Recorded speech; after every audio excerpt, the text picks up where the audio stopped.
Hey guys, Rascal here, and today I want to talk about probably one of the best shows on Cartoon Network, Sym-Bionic Titan.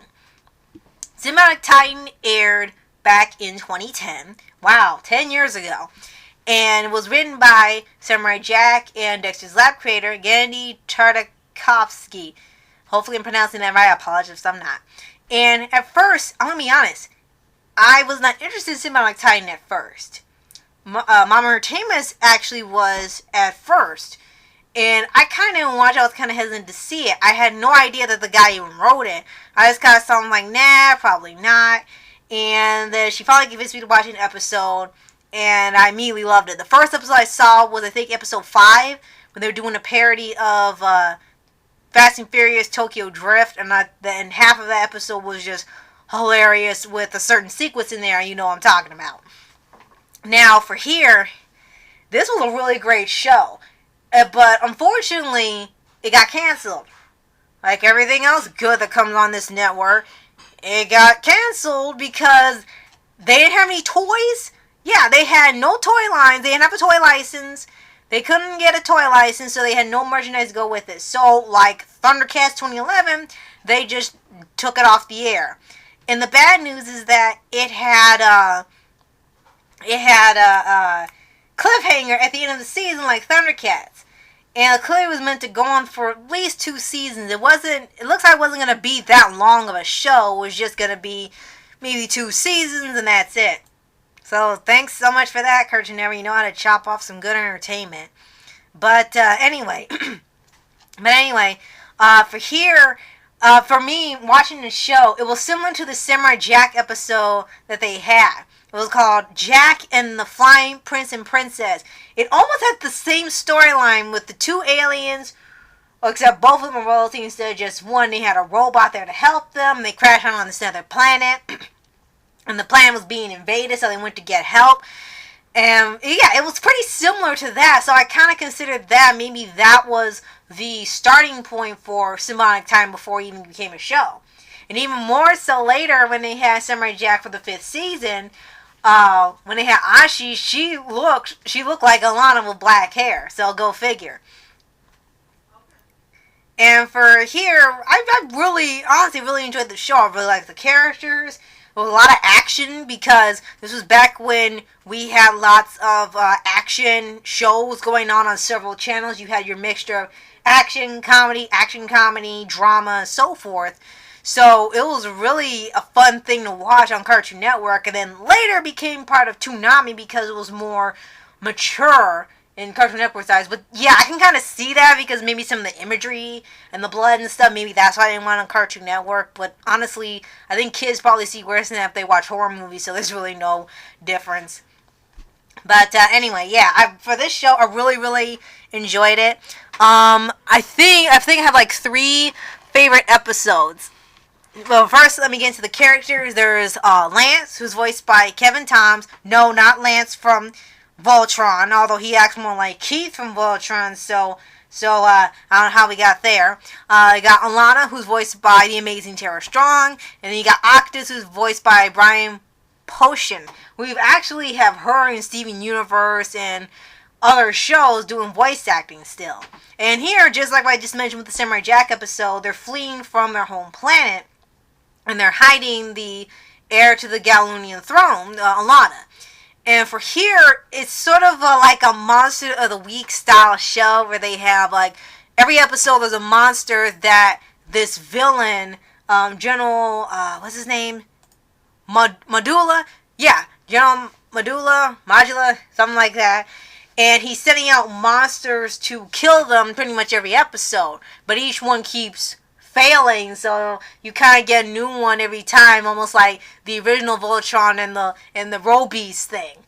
And when Lance, Alana, and Octus come together, they form Titan, like in the title, and they fight these monsters every episode. Okay, quickly, sorry if you heard that. That was our smoke detector. It just went off and it was really loud, so I had to go and take care of that. Well, we're fine. It just wasn't expected that to go off. So, sorry about that. Well, back to the show. I was saying that they formed Titan which is the title for the crap. Hold on. Wait, I'm sorry. I said all that before. They do the Monster of the Week thing like Voltron and the Robies. That's where I left off. And for the episodes in between, they're actually pretty fun. Some of them are pretty dark. Like they have one where Alana's being turned into an alien monster because she got scratched by one. There's this one where they show Lance's backstory of what happened after his father disappeared, and he was at this sort of military academy.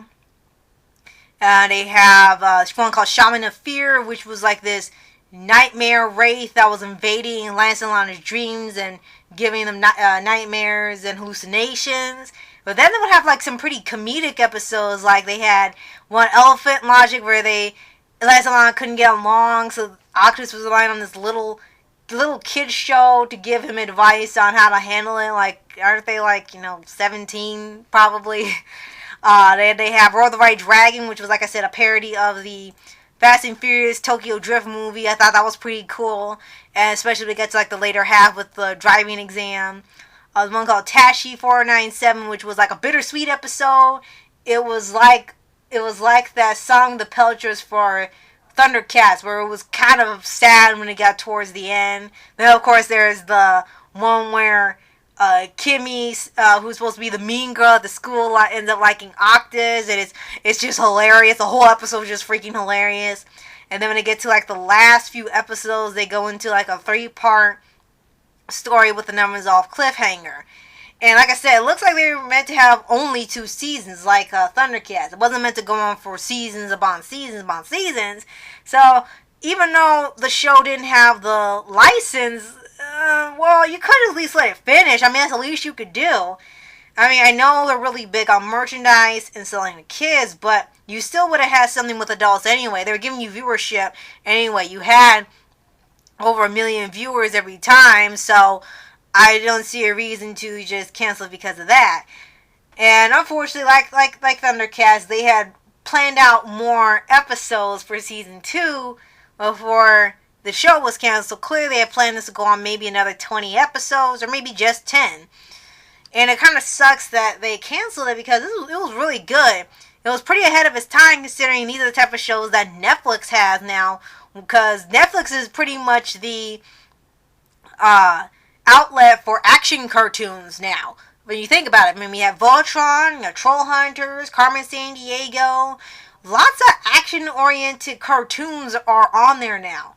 Because according to someone who works in animation, I believe it was Lauren Faust or somebody else, action shows apparently don't do well on TV because kids aren't interested in them anymore. They can get action from video games, so they choose to have comedy stuff. And the comedy stuff apparently sells more or gets more viewership because, 1, they don't have to watch a whole arc or a series, and 2, it's just something fun to relax on because they're playing the games and has the action in it already.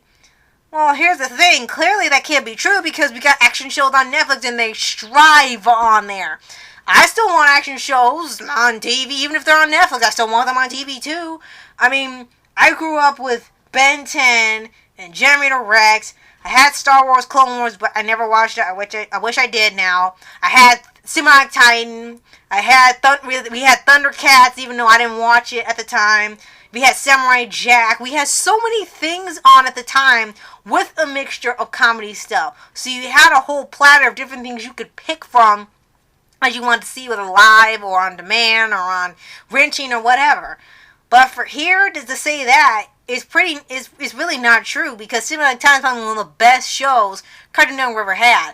And Tarkovsky did say that he could, bring it back one day, which I hope he does, since Cartoon Network allowed Samurai Jack to come back for another season. So we could probably get one for Sym-Bionic Titan too. I mean, lots of shows have started having comebacks to finishing the story or doing epilogue series or things like that, where they finally are continuing it after years of being asked.